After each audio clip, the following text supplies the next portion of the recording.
Welcome to Let Me Fix This. Enjoy the video. In this video, I will show how to set a VW Golf Carburetor easy method.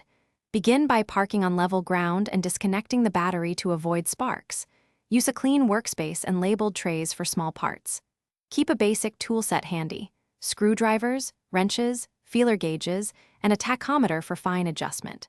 Stay patient and test adjustments in small increments to avoid flooding the engine. Wear safety glasses and gloves. Start with a warm engine at operating temperature and set the idle to the manufacturer's base RPM using the idle screw. Adjust the mixture screw slowly until you reach the highest stable idle, then back off 1/4 turn for safety.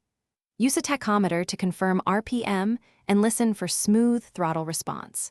Recheck choke operation and linkage after adjustments to prevent stalling. Take a short test drive to ensure drivability across light throttle and steady cruise. Verify all hoses are secure and vacuum lines are correctly attached before final testing. Inspect for fuel leaks around the carburetor and fittings and tighten clamps as needed.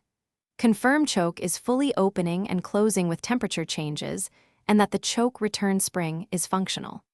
Document your baseline idle and mixture settings so future adjustments start from a known good point. Keep a notebook or photo record of screw positions. Thanks for watching. If you found this helpful, don't forget to like and subscribe.